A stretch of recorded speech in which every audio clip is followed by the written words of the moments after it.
a minute.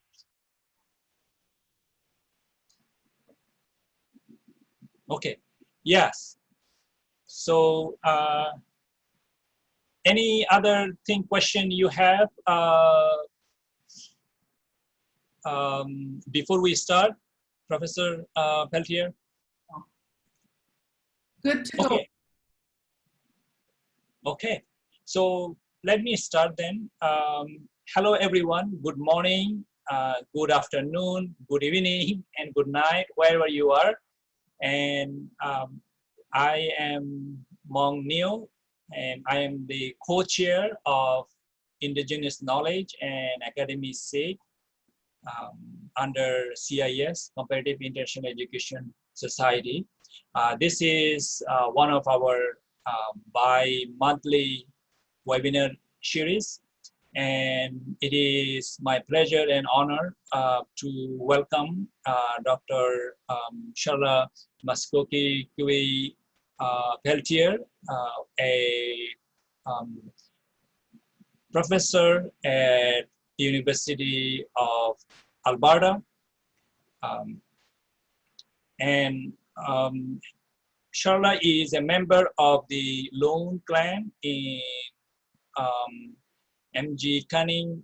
Please forgive me if I misspell. First Nations in Ontario, and works to stimulate and support grassroots development and culture. Anishinaabe and others reclamation initiatives. Sharla has 25 years of extensive experience within the education, social, and health sectors in First Nations and urban context. She demonstrates professional and personal commitment to community-based Aboriginal research in education that honors the voices of children, youth, families, elders, and educators. She is very community-minded, and her relationships within the Aboriginal community and professional milieu are well developed and maintained in the Great Lakes region of Ontario and Alberta. Sharla's research and teaching experience is rich with community land-based learning approaches and applications. And I am delighted to hear from her. Also, her works in Indigenous knowledge and Indigenous ways of knowing, particularly also Indigenous stories. So without further ado, I present you Professor Sharla Peltier. Thank you. Thank you, Mong.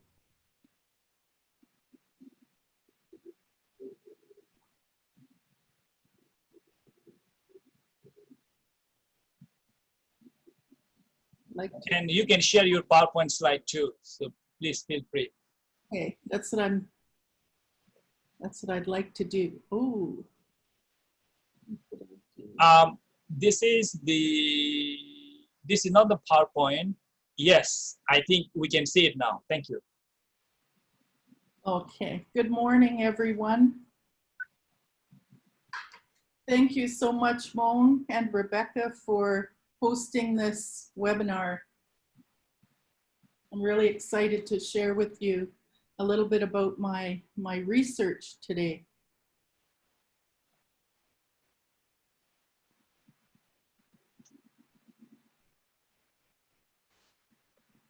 These are grandfather rocks. Anishinaabe people honor the rocks, and we call them our grandfathers, Mishomisuk grandfathers.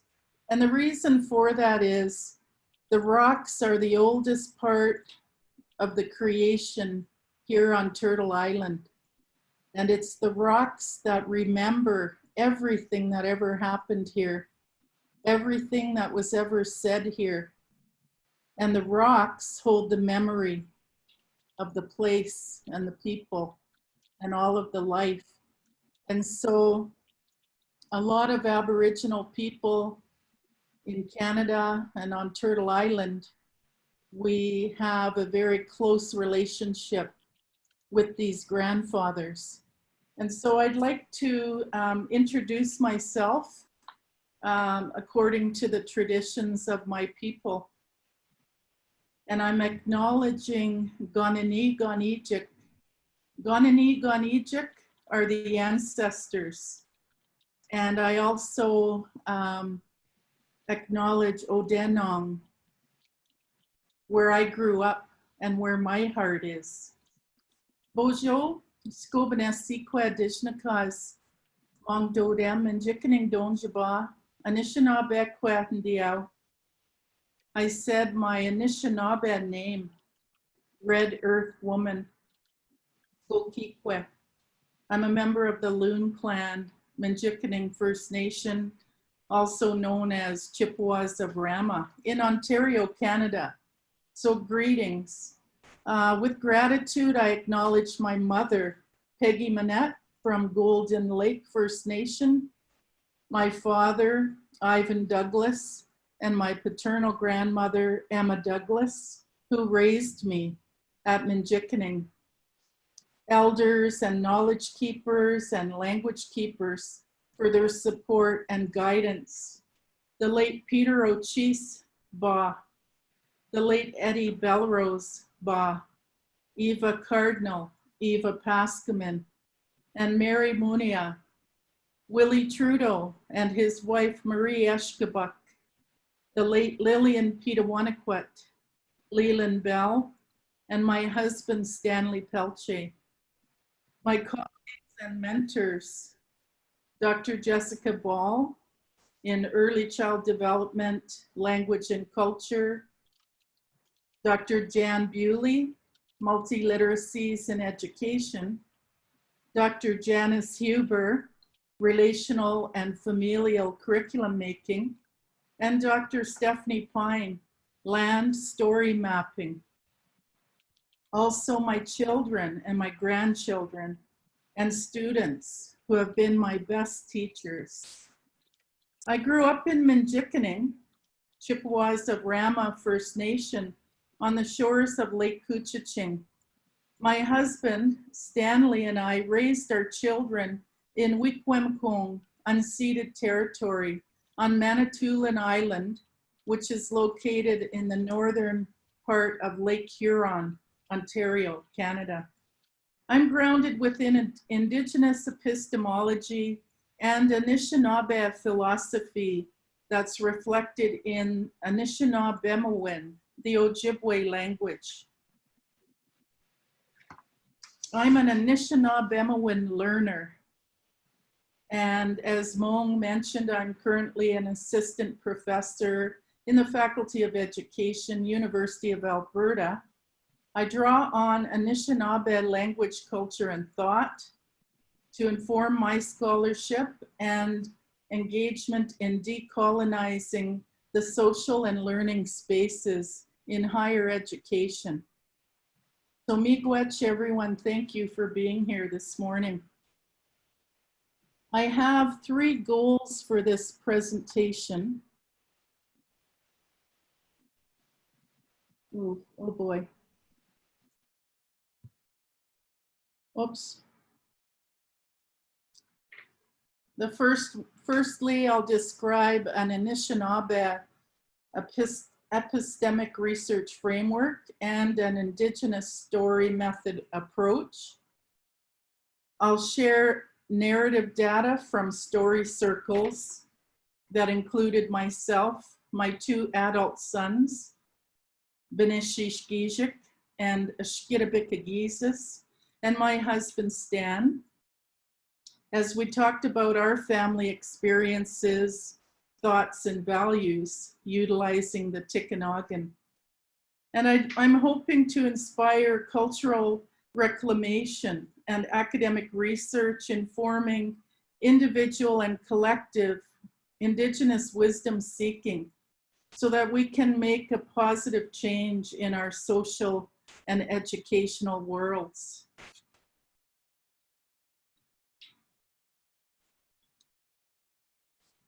This is the Tikanaagan on the left. And this photo was taken by my brother's oldest son, Wawasimokishik. Wawasimokishik is a photographer, a filmmaker, and he works with youth and Indigenous communities. And I took this picture of him while he photographed the Tikanaagan. Where these photos were taken is right on the edge of Lake Couchiching, right at the place where I grew up. And I wanted to show these slides because I'm really proud of Kijik's gifts and the work that he does in the communities. You know, the family Tikanaagan, this cradle board, when it's no longer used, it's on the wall in our home, and it's meant to be passed on to the next generation. And this Tikanaagan represents intergenerational connectivity, and Minno Bimadiziwin. Minno Bimadiziwin is the good life. Historically, the cradle board was a wonderful tool for Indigenous women busy organizing the family and community within a context of migratory land-based life. The Tikanaagan or cradle board keeps the infant close to the mother to easily support moving from place to place and interaction with community members. It's a 24-inch long board with a piece of wood at one end to protect baby's feet and a wooden hoop at the top to protect baby's head. A covering is attached to the board to hold the swaddled infant.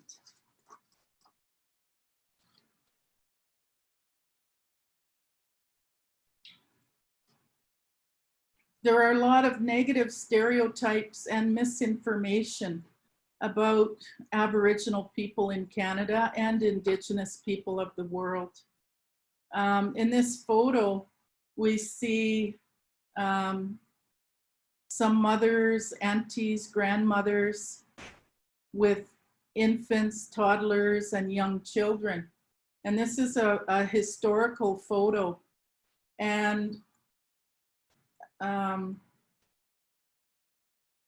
these kinds of historical photos, oftentimes these photos were taken to document what was thought to be the vanishing Indian. And a lot of these photos are artifacts of the past. But we can see here, using an Indigenous lens, looking at this and appreciating this from an Indigenous paradigm, that these children are socialized with the Tikanaagan. The little girls have baby dolls in tiny Tikanaagans. And so these are very, very sacred and important traditions that are still alive in our communities, as you'll see. So the research problem that really motivated me to research about the Tikanaagan has to do with those detrimental societal attitudes and relationships with Aboriginal people that have been shaped by colonial historical discourses of stereotypes and racism in Canada. And these attitudes and policies, colonial policies and laws, have negatively impacted Tikanaagan usage with our people. Today, the Tikanaagan is present in some of our homes as a family keepsake, but the Tikanaagan is rarely seen in public spaces today. There's also internalized racism. Even our own people reduplicate racism based on ignorance. And I'm going to share a little story with you about that. One of my husband's sisters was with us years ago at a huge Aboriginal hockey tournament in Ottawa, Ontario. And people from all over Ontario bring their children to play hockey for 3 or 4 days. And there was a family, they were obviously with the teams from the James Bay region, Northern Ontario. And there was a mother there with a child in a huge Tikanaagan. The Tikanaagan was just absolutely beautiful. It was all decorated with beadwork. And every time there was a hockey game, that infant was sleeping or watching the hockey game from the Tikanaagan. And my husband's sister, at one point we were sitting in the cafeteria having a bite to eat. And she said, "There's that lady again with her baby in that thing. I wonder if she ever lets him out of that thing. He's been in there all weekend." And so we encouraged her to go over and introduce herself to that mother, and they chatted. And she learned about the Tikanaagan, and that, no, the child wasn't in there for 3 or 4 days. The child was just in there during the hockey games. And obviously the child was really happy. And so I wanted to share that story because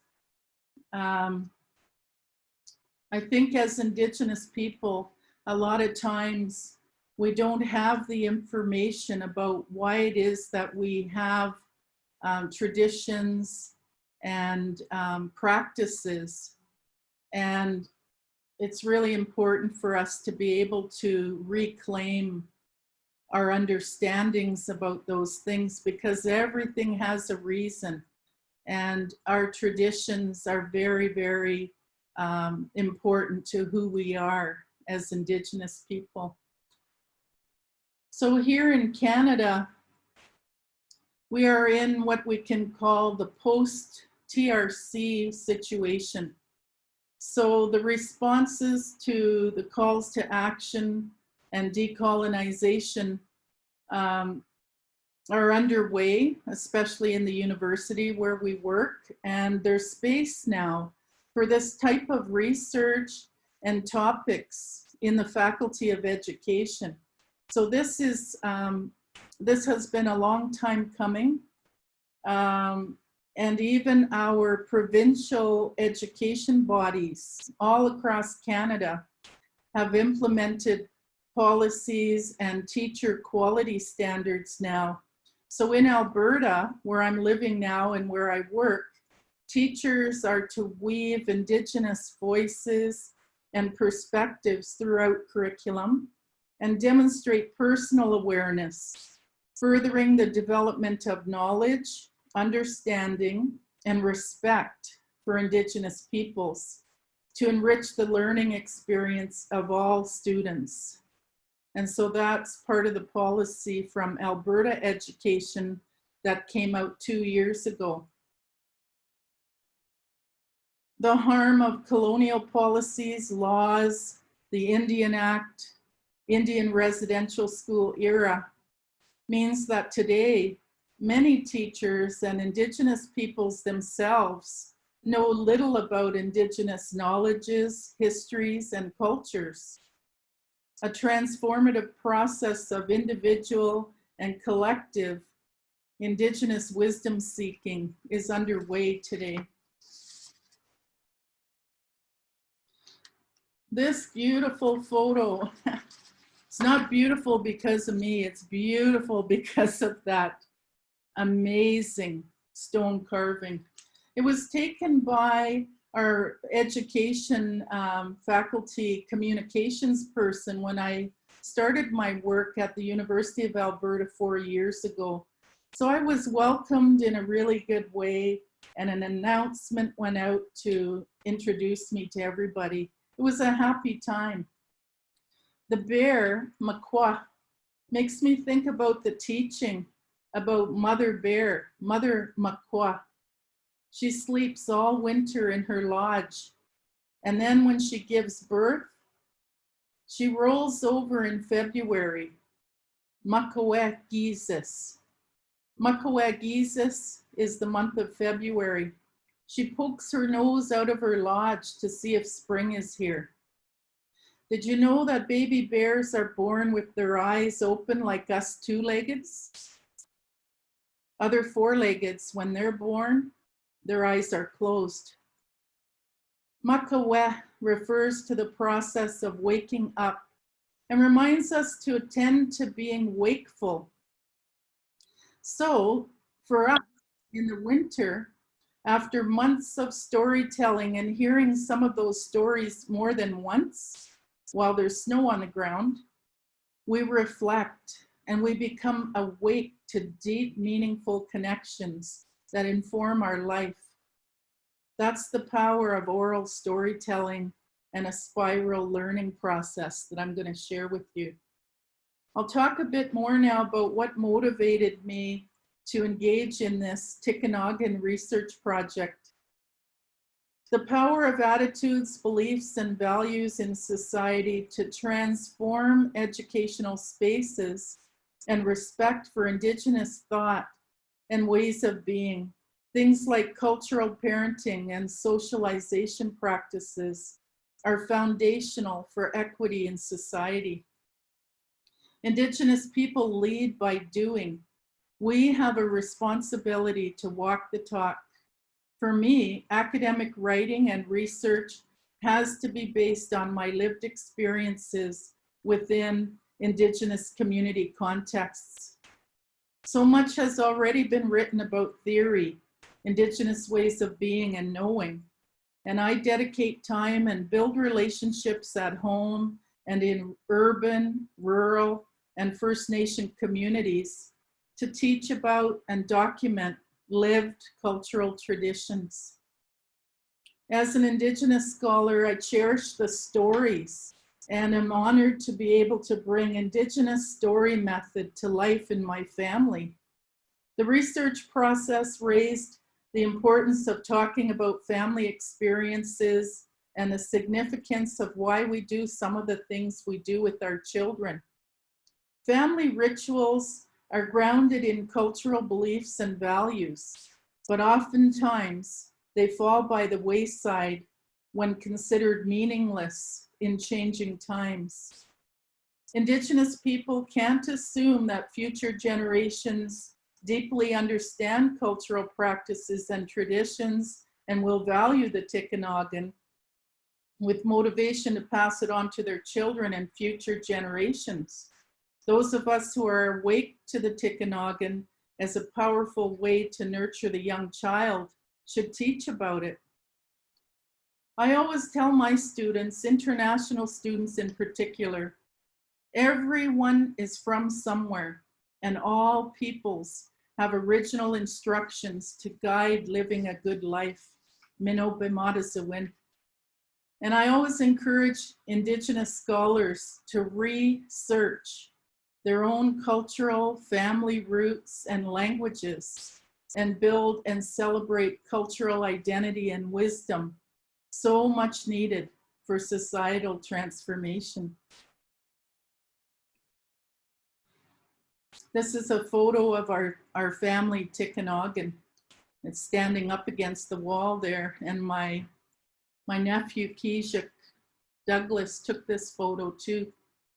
So I'm going to describe the research methodology now.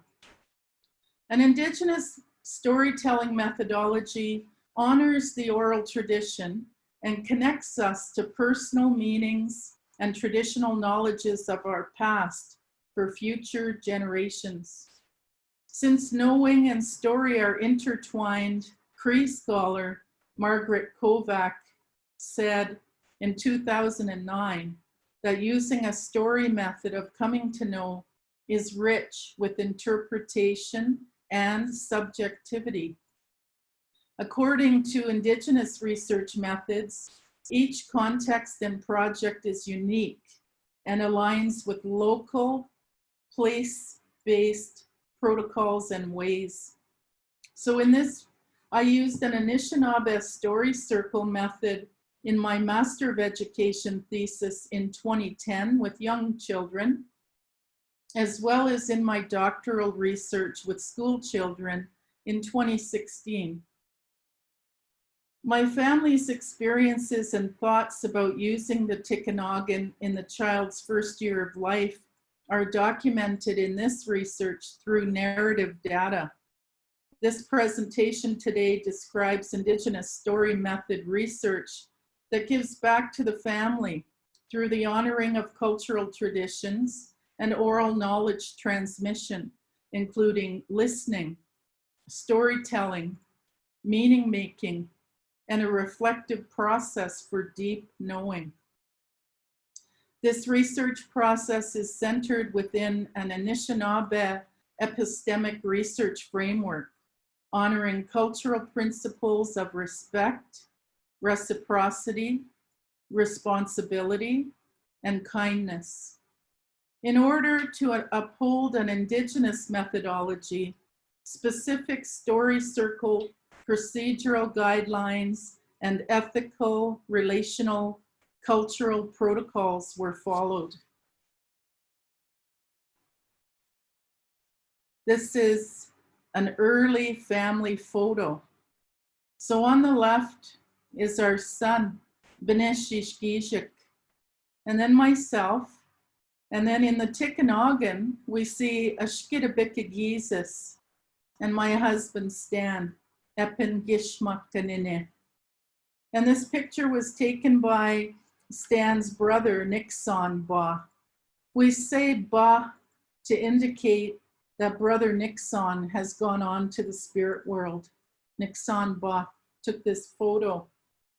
And this is a picture of a framed photo that's at our camp. And what's significant really about this photo is that my story of picking up the Tikanaagan and walking with it as a new mother started at a time that I was really motivated to resist imposed colonial ways and to reclaim cultural teachings, ways of parenting, and teaching our children in good ways. My story is about early mothering journey with the Tikanaagan and ongoing searching and learning about this cultural parenting practice. Indigenous knowledge is a lived process of coming to know. Lived experiences are shared in oral stories, and knowledge is transmitted forward through a process of listening, storytelling, meaning making, and a reflective process. So this is what I referred to earlier as what some people call spiral learning. It's cyclical. So for this particular research project, I wondered, how does our family's nurturing practice with the Tikanaagan support our identity, cultural wisdom, and knowledge of cultural traditions and good ways of being? And I considered our children here, how they'll be as future parents, and the next generations in this query. What came out was, what positive impacts on our family relationships and understanding of roles regarding raising children does this Indigenous research process illustrate?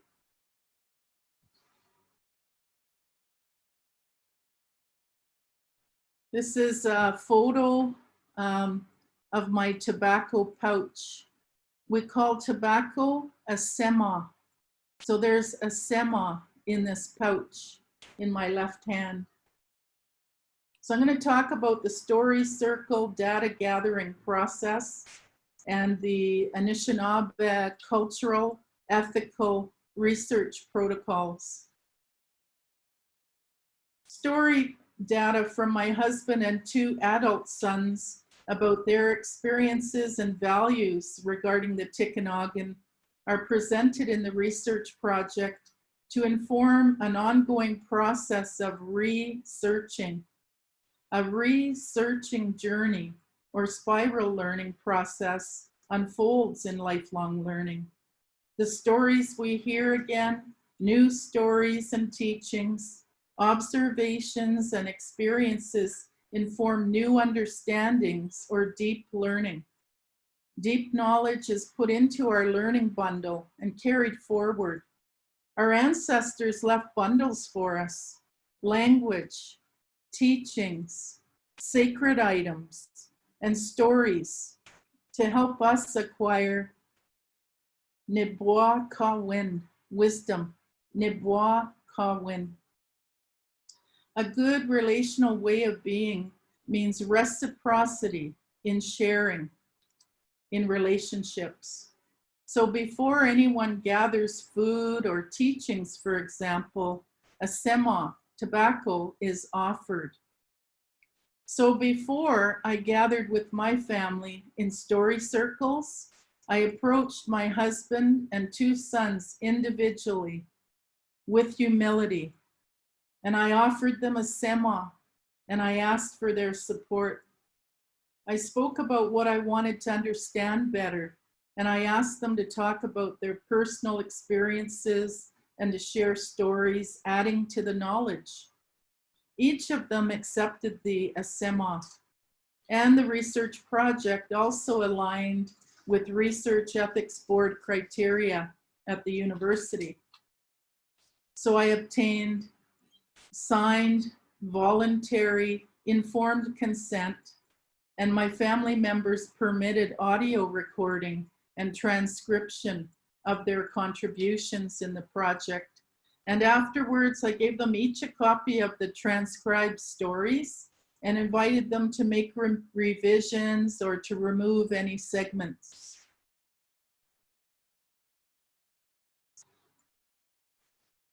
I'm going to talk about the story circle process for coming to know,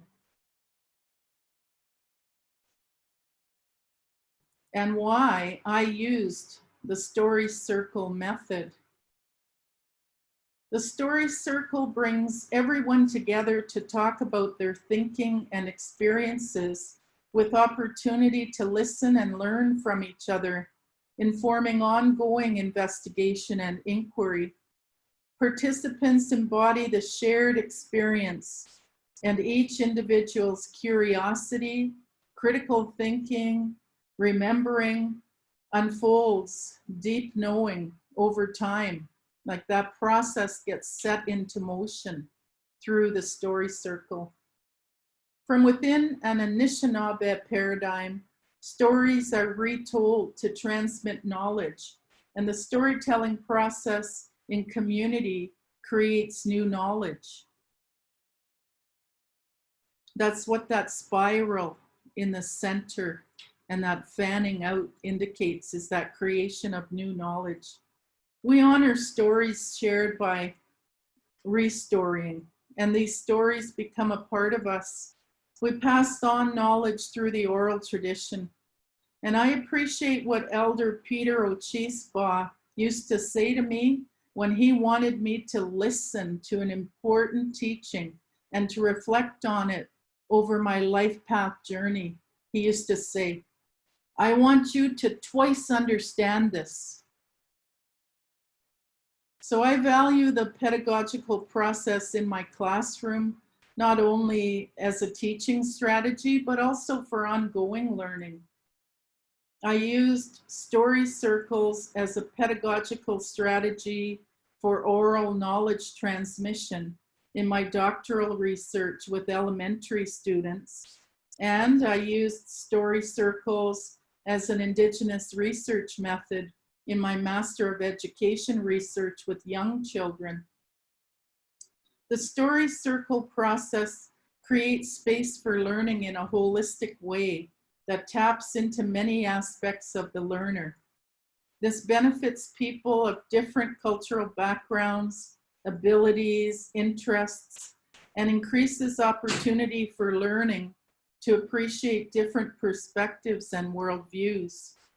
The circle is inclusive of everyone, and it's a positive experience where Aboriginal and non-Aboriginal learners can participate as listeners without teachers' expectations to talk. Opportunity for silent reflection and inner processing of the story and responses from peers is something that's not typically valued in a Western school pedagogy. The circle's beneficial to all learners. It builds self-esteem by giving each person an opportunity to play an important role in a group process, and it reinforces identity and belonging.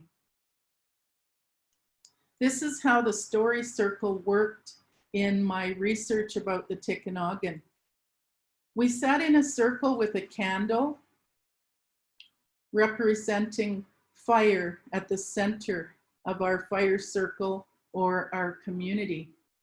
One chair was empty to symbolically bring awareness that what each of us brings to the circle is not always seen. There's unseen energy, memories, and support that we walk with every day.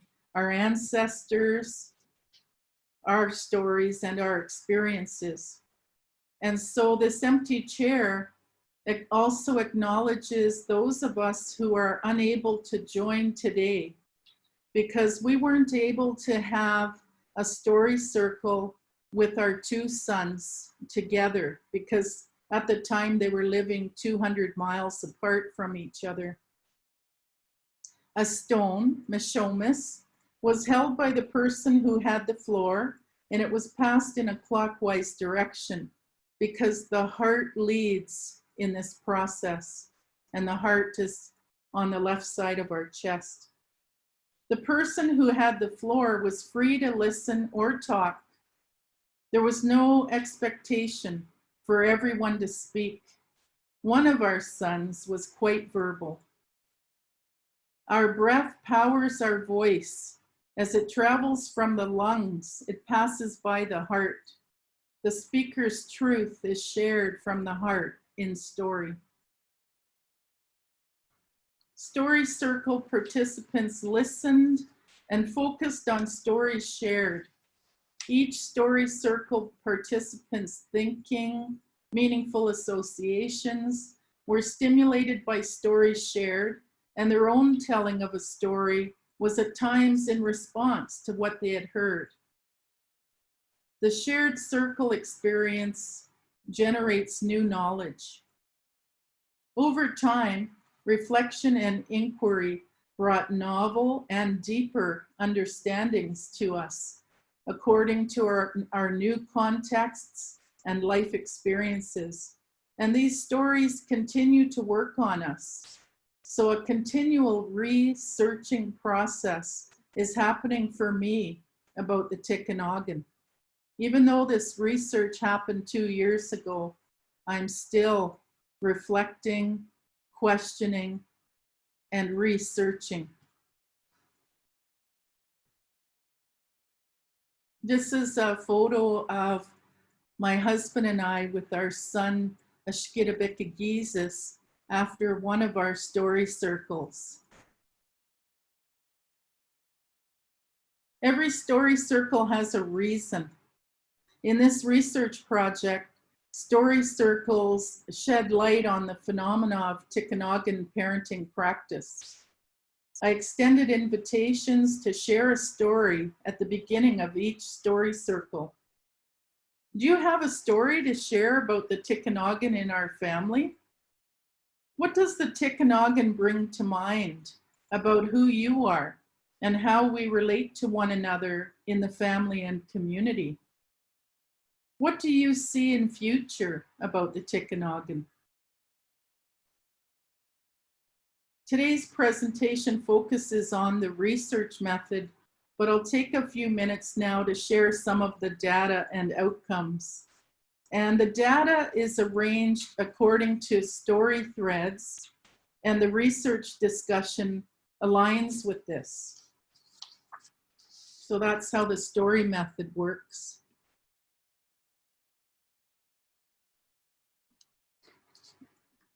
One of the threads is Indigenous ways of being and learning in comparison to schooling experience. So this is a quote from my husband, Epingishmakanine from Stanley. It was good to see you guys in the Tikanaagan. Both of you didn't mind being in there. You were just enjoying it. Our people knew educational psychology, what it takes to learn really well. When you're learning, if the environment is really pleasant, you learn a lot more. You don't forget it. We understood what learning was all about, the big picture. It's not like mainstream education. We're going to start teaching you when you're 4. Anishinaabe began teaching the baby right when they were born. That's when learning your language takes place, in the first 2 years of your life. When our people's children today go to Jaganash, white man's school, the environment isn't pleasant and they don't enjoy it, so it shows up in their grades. People talk about the gap in learning achievement. Our kids are always scoring lower because learning environment's different. It's not a pleasant one. It's competitive, and you'll get a big X if you get something wrong. And so it's not a good experience. Our people knew about good experience and learning, the way to have success, how to build the intelligence of human beings so that they walk towards being wise, not just getting a piece of paper sometime which only says you learned a few books. When you were in the Tikanaagan, you were set up with a good start to understand how everything is, and you can think for yourself. That's why you guys are able to think and reflect on a lot of things and come to your own decisions without someone ever having to tell you what to think. You are working on the capacity to be intelligent. That's where that Tikanaagan came from and was handed down in the family. You are lucky to have been in there.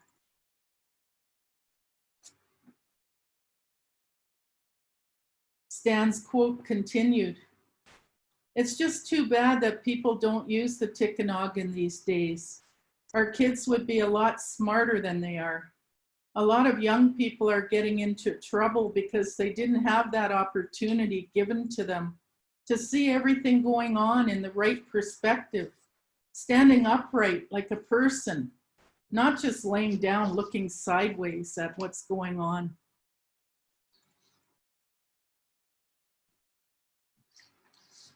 Here's a quote from Beneshi Shkijik.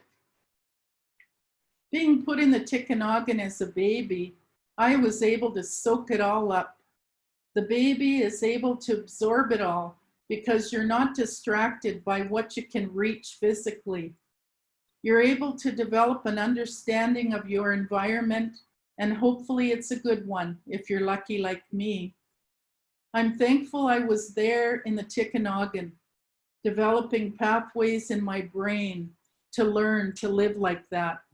It helped me develop my brain to be able to understand and pay attention and listen to people." Another story thread that came out is about honoring identity and indigeneity. Beneshi Shkijik said, "This could make some sort of turnaround. It could be beneficial not just for a community, but for the world. I know that Anishinaabe aren't the only people that do this sort of thing. Babies all over the world are put in these upright sort of holders, and those people are still around today. I'm not going to say that we've all ethnicities have been through the same thing, but we've been through roughly the same kind of thing. We've all been, sad to say, attacked and beaten down, and have had a lot of our heritages ripped apart. But the ones that are still around, they've all got something similar to this. So there's some sort of connection with those children that are put in these things. They come out strong in all ways." And now I'm going to quote myself. "We're told in our stories, in our lodges, that our children choose us as their parents before they come here. When you decide to put your child in a Tikanaagan, you're doing that for the child, to honor the spirit. One of the things I've noticed about Ashkidabikagisis is his beautiful posture. He's upright, and the way he moves, he just has a certain way in how he carries himself. Ashkidabikagisis, I've noticed something about you that I think goes with you being in this Tikanaagan. You have a very good posture as a young man, and you're very upright when you walk. When I watch you walk with purpose. It's a kind of like a sense of dignity that you have on a spiritual level. I think that when we honor our children, when they come to us, then they've experienced that. So they carry that in life. They have that about them. I think the Tikanaagan helps us do that because it's not about us. This Tikanaagan is not about the parent. This is about the child.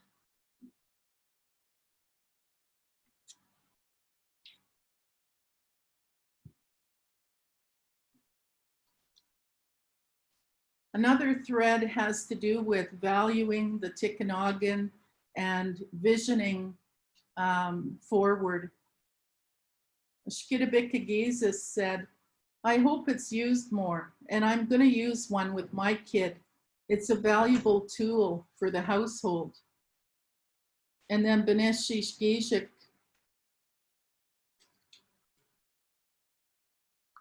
I'll let you read what he said.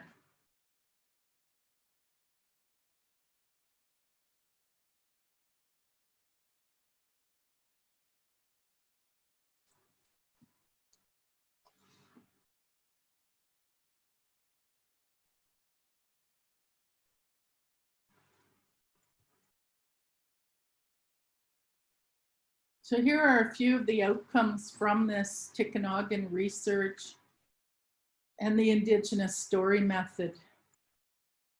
The Aboriginal community holds the key to language and cultural revitalization.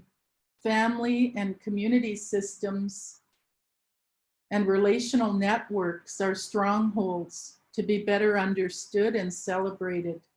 This research brings to life the concept of Indigenous education as a lifelong learning process as we acquire Nibwakawin wisdom. Indigenous knowledge is a lived process of coming to know in a relational way with knowledge transmission through stories. Feelings and ideas shared in story circles and illustrated in this Tikanaagan research create new learning for educators, and it supports the socio-political shifts of this post-TRC situation, transforming values, building respect for different ways of knowing and being. The research provides impetus for critical thought and development of culturally safe educational strategies and community service provision to honor indigeneity and meet Aboriginal children's learning needs in changing times. The family experiences and knowledges shared through the story circles exemplifies how Indigenous community social capital for Tikanaagan usage has been advanced. The work creates understanding that opportunities for teachings and community mentorship are accessible for new Indigenous parents today, as well as for service providers motivated by decolonization efforts to reclaim cultural identity, values, and traditions. Research findings also support a connection that family and community systems replete with Tikanaagan practice can support positive identity among Aboriginal people. McCaskill, Fitzmaurice, and Cedro in 2011 appreciated that Aboriginal cultural and identity factors are complex according to how one self-identifies: sense of self, family background, personality, socialization experiences, and how members of the larger society perceive them, positive or negative stereotypes, media images, effects of residential schools, Indian Act colonization. An individual's identity is about meaning and is formed and maintained as a social process of interaction with others. Identities are both individually unique and collectively shared. Sense of cultural identity and supportive relationships are strongly associated with school success of particular relevance for Aboriginal students engaged in schooling. This research illustrates the power and beauty of Indigenous ways of being, knowing, doing, and feeling for teachers. As teachers' values shift and professors' values shift, we integrate First Nations, Métis, and Inuit foundational knowledge in the classrooms for the benefit of all students learning, building respect for diversity. This research informs educators' understanding of how Anishinaabe, Tikanaagan parenting practices provide valuable social, linguistic, and cultural connections to parent-child bonding and relational knowledges. Anishinaabemowin, Ojibwe language, family systems, roles and responsibilities, community, teaching, learning relationships. An education of the heart as well as the mind builds capacity for living and learning in a good way within the context of a rapidly changing world. One day I was at my camp and I was zooming along in my little boat and I took this photo. It seems like the goose is going back. And it reminds me about what one of my colleagues in the Aboriginal Teacher Education Program at the University of Alberta says. Her name is Angela Wolfe. She talks about the decolonization and cultural and language reclamation movement that's underway. And she says, we have to go all the way back in order to go forward.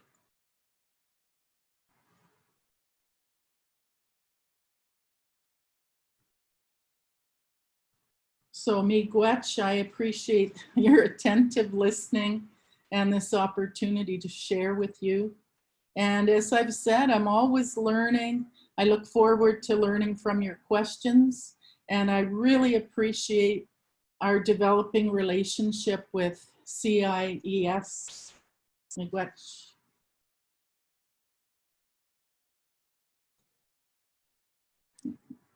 Dr. Peltier, thank you so much.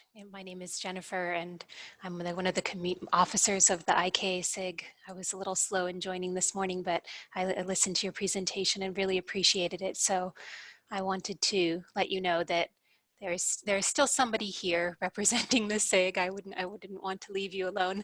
I'm happy to take questions from any of our participants, either via the chat or, of course, verbally. Thank you.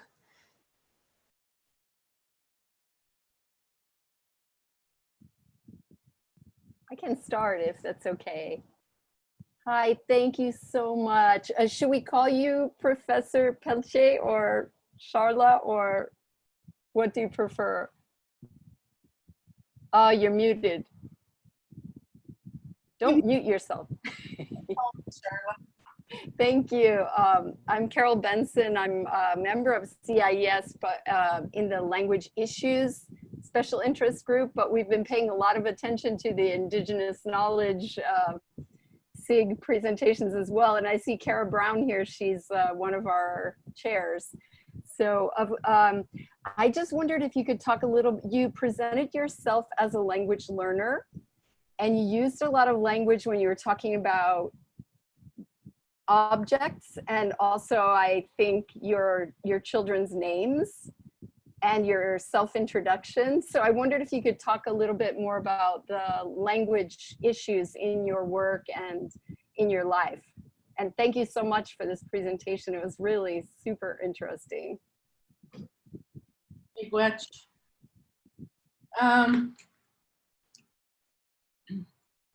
Well, the Indigenous languages in Canada, all of them are at risk, and sadly, we're losing Indigenous languages every year. And the elders, the older people in our communities, are the language keepers. Where I come from, my dad and my grandmother were fluent speakers, and my mother understood Algonquin.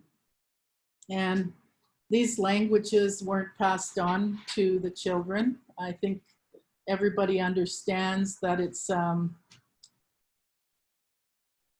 an outcome of colonization, as well as, I would say, that phenomena of internalized racism, where a lot of Indigenous people, Aboriginal people in Canada, even today, believe that English is dominant and it's the most important language for success in life. And so we're becoming more educated about languages now. And as a language learner, I'm a lifelong language learner. I'm not fluent in the language. I developed a very good ear for it and good comprehension during the time, 15 years, where we raised our children in Wikwemkong on Manitoulin Island, because we heard the language spoken every day. My husband's a language keeper, and the family members spoke together in the language all the time.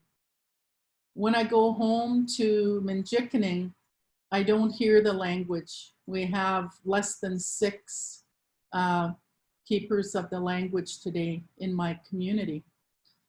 And so what I do in this research, we spoke the English language as we shared stories together, because our children are language learners as well.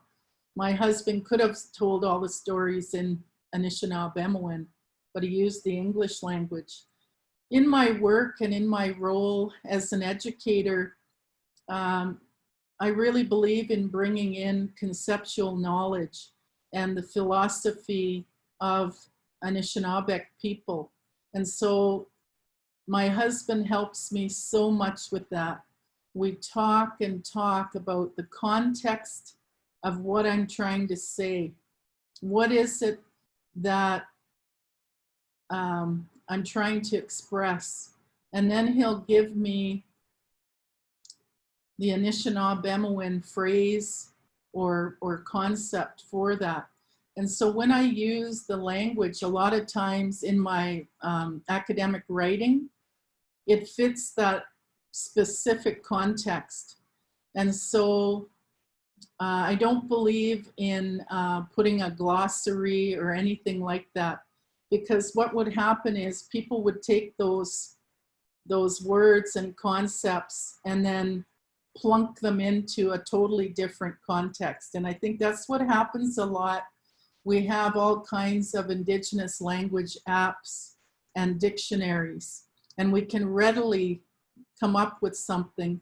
But the issue is we're not using the words the best way that we could. So we really, as academics and writers, we really need to work alongside with a keeper of the language and to have those relationships so that they can help us to use our languages in a very powerful way, because our philosophy of life is grounded in the land and in the language, and our knowledges come from the land. They're very much localized and specific to place.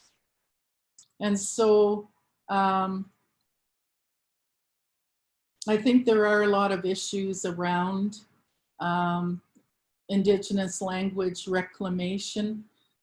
We've seen in education for the last 50, 60 years that Cree, Nehiawewin, and Ojibwe, Anishinaabe, and even Inuktitut now are taught in the schools, and especially in the schools within Indigenous community contexts. But the problem is these approaches are very much based on a Western linguistic model, or a schooling model with reading, writing, and comprehension right from kindergarten. Like, we're expecting primary school children to write the language.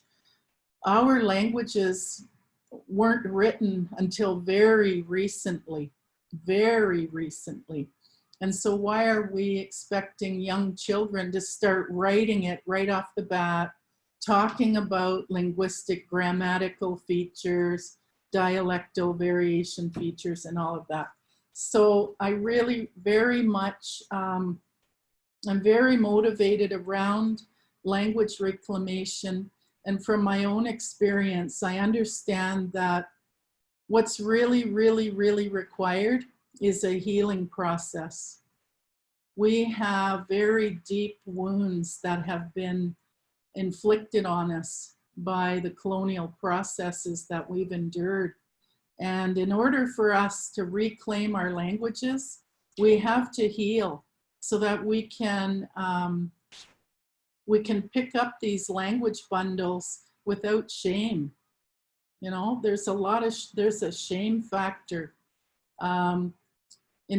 Indigenous language teachers who teach within the public school setting, what they tell us is that Indigenous children from other parts of the world, and even Monia children, non-Indigenous children, pick up the language faster. And it deepens the shame. It causes very deep clashes with the Indigenous children, because they wonder, how come it's so easy for them? And that's because those other learners don't have that shame factor towards the language. And so I really like programs now that are community-based, where they're working with intergenerational knowledge and language transmission and land-based activities, and also healing, wellness approaches alongside the language. Yeah. Miigwech, for your question. Yes, thank you so much. And I bet Kara Brown has a follow-up on that, because you've also been working in that area of what the Western literature calls language revitalization.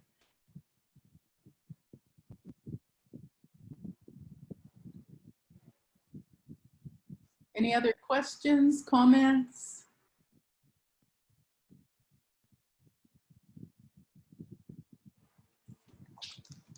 Hi, good morning, Sharla.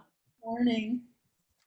So once again, I just want to say how very humbled I feel by your presence as a colleague and friend alongside me at the University of Alberta.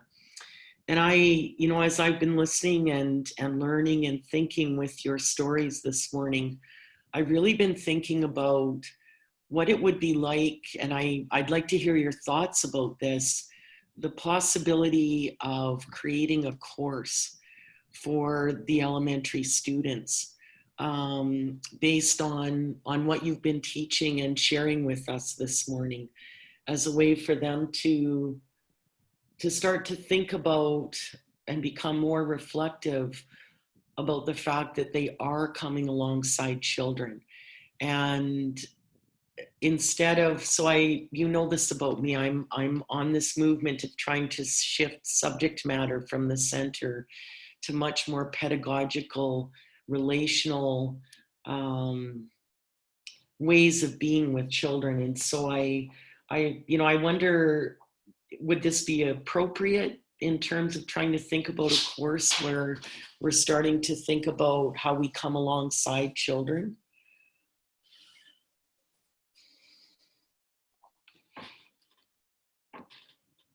Yes, miigwech. Well, one of the things that I think Indigenous scholars are experiencing is a healing process for themselves, to be able to not only navigate academia and the Western structures and ways of being, but also to be able to stay well, to be able to do this kind of work that's community-based. And so when I think about an elementary teacher ed course, I very much see how even using the circle, the story circle process is deeply healing for all teachers. And we've been experiencing that as we implement this type of pedagogical approach. And teachers also, when we give them a chance to go out on the land and to check in with themselves and to reflect on their relationship with the place and with the land that brings them so much life, they experience very profound, holistic self-awareness and that process of makaweh. They become awake to many, many things. And so I think that if we want to help teachers understand pedagogical approaches and ways that they can come alongside children and learners in good ways, we have to help them, first of all, to do it themselves. Because that is how a person understands that learning-teaching relationship is through their own experience, right? Firstly. And many of us have had very unique experiences in our schooling. And when we bring people together in a story circle and we start to talk about that, it's part of that spiral learning process for ourselves. And we really have a chance to look at where we come from. What are our attitudes about teachers or being a teacher? How do we relate to children? Do we believe that there are teachers? Or do we believe that we hold all the knowledge and we impart information and facts to children? So Janice, I really like your question, and it really speaks to the work that we can do, focusing on a very holistic pedagogical approach in our teacher education work, so that teachers will be motivated and awakened, and we'll have better school experiences for all children moving forward. Thank you so much, Sharla.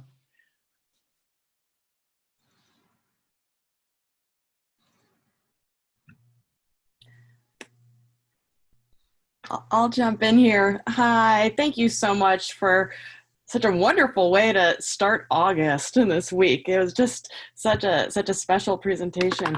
And I feel so privileged.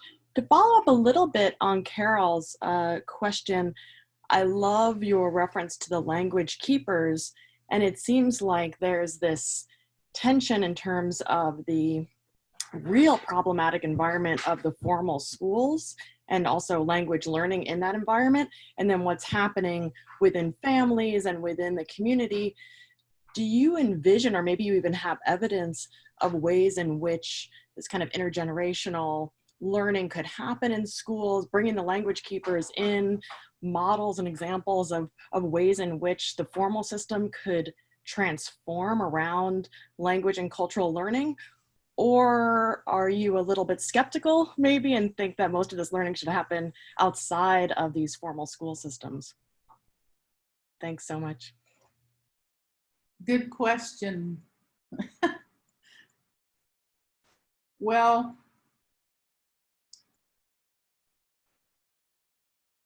I think what I want to say about that is, yes, I totally agree that intergenerational learning is required, especially when we're talking about Indigenous language learning. And I think the problem with the schooling approach too has to do with assessment. You know, assessment and evaluation of students acquiring learning goals, you know, is what makes that world go round. And that, you know, that in itself is a big barrier for teachers too, and the learners. I know of some really wonderful community-based programs, and they do work alongside with academics, and I know of opportunities in communities where teachers can bring their students to the community to participate and observe and learn from a land-based learning approach.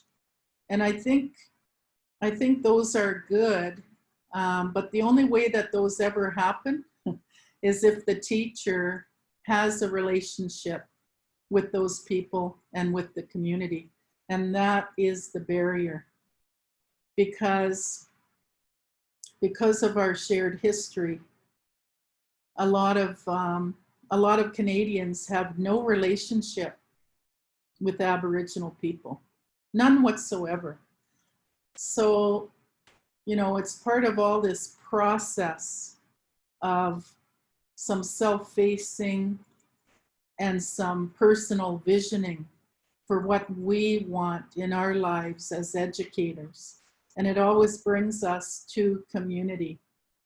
And so to be present, to attend gatherings, to listen and observe, and then to make ourselves useful and helpful. And then to ask, can I bring my students? Can you come in and tell a story about that huge rock down by the river? You know, things like that. There are lots of land-based learning programs that are happening in public schools.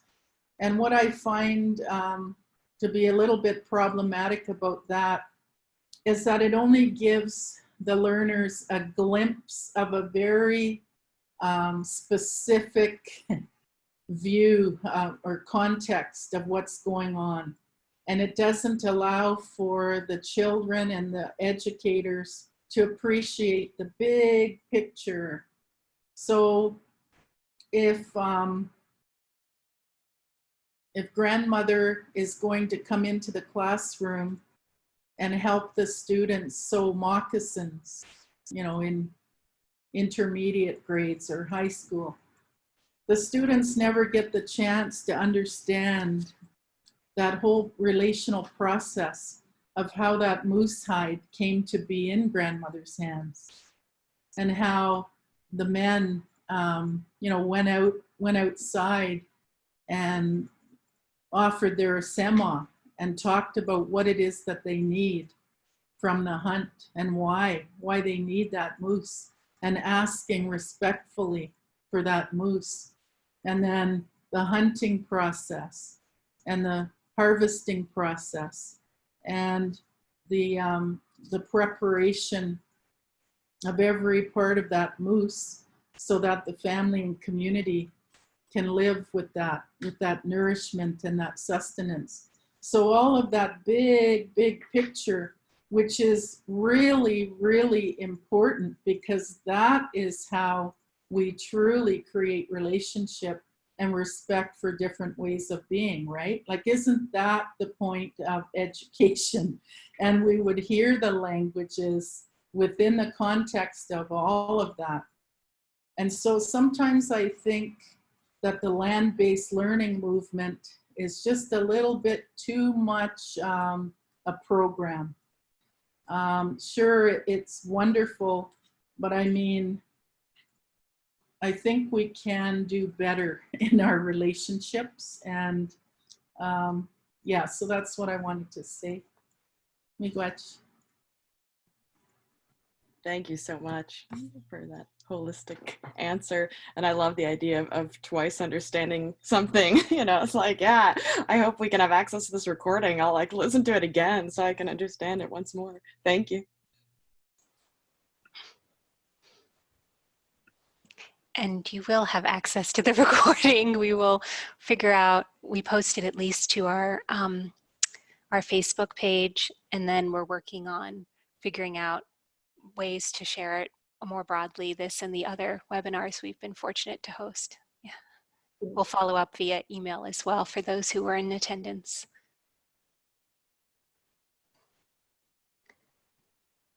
Any other questions for Sharla?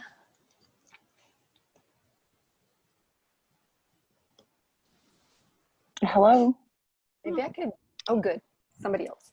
Yes. Please Hi. go ahead. Hi, I just want to say, first of all, miigwech, Sharla, a lot of the truth you've been sharing, it's coming back around, and it reminds me of, you know, the spring course that I was very privileged to take alongside you, and the River Valley experiential / decolonization, and then all of the time that we've spent, you know, doing water ceremonies here in Amiskwatsiwaskaigan, and then the lodge, and then, you know, and then the private chat with Jan, and then everything's just like circular.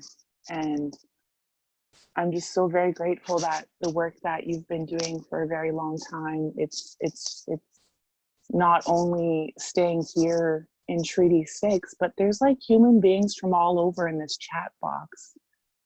And I'm very, I don't have a very like large worldview because I come from intergenerational poverty. So I never got to travel or had the honor of meeting other human beings with other experiences. And so listening to you chat with the human, talking about, unpacking the realities of the Indigenous folks in Bangladesh, like that was something that I didn't learn in social studies. That wasn't something that I learned in any of my colonial history courses that I paid a lot of money for. So I just want to say thank you so much for reminding me again how powerful the ways of being of our ancestors, how it's still a way of knowing and being here right now.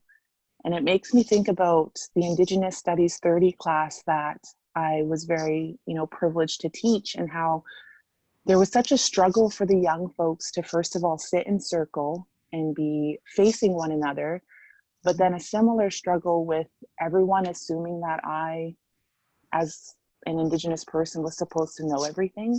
And I never claimed to know anything, but it just reminded me about how there's still a lot of work to do. And yes, I'm super, super grateful for the, you know, teacher quality standards, specifically number 4 and number 5. Like, I'm really grateful that, you know, there's policy and procedures in place to make sure that, you know, teachers aren't, you know, homophobic, you know, that, you know, they're not transphobic, that they're inclusive and of diverse indigeneity and ways of knowing and being. Like, I'm super grateful for that. But there's just so much more work to do.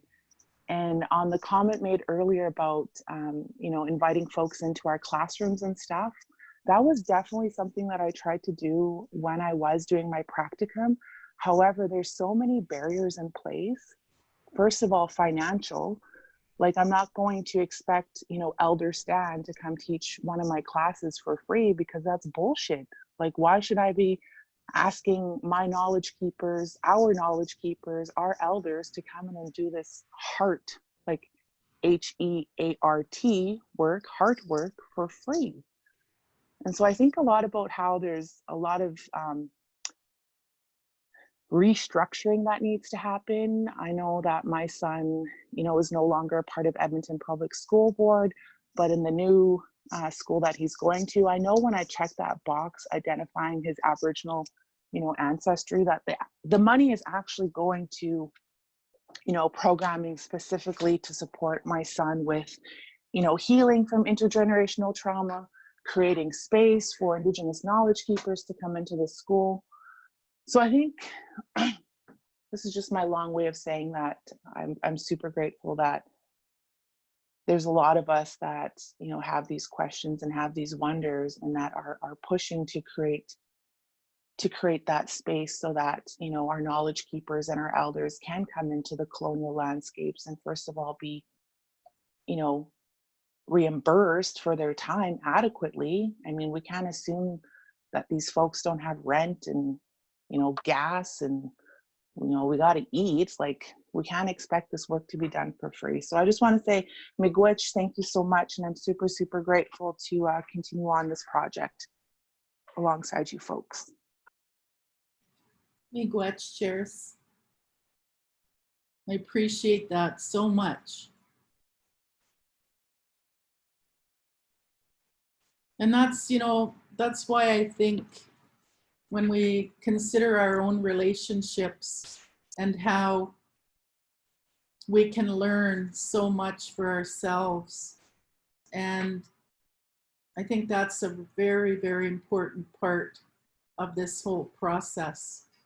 I worked as a consultant in a public school board for 6 years doing Indigenous perspectives. And what I found is it gets to the point where it was almost like I was very entertaining and engaging for an hour when I went into the classroom, and that's all it was, because a lot of times there was no relationship with the teacher and the children and the community. And so like, that's good. It's a good place to start. But as Charis mentioned, there isn't funding in a lot of the schools for this to be an ongoing and very complete big picture education about Indigenous ways of knowing, being, doing, and feeling. And so I think it falls on us, you know, as educators to learn that and to walk with that and to model it in our pedagogical approaches, and then to learn stories that can be shared with our learners, and to hear the stories from the children, because children have a lot of knowledge. They've been my best teachers. So miigwech. Okay, is there anybody else? I think we can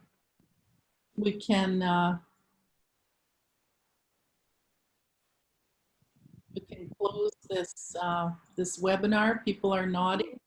We've been here. Thank you so much. It's really been a pleasure listening to you, and it's got me thinking of a lot of different things. So I really appreciate it. Thank you, everyone. Sometimes you Thank can't you. see people's faces and you can't hear them. So I hope you feel our love. Yeah.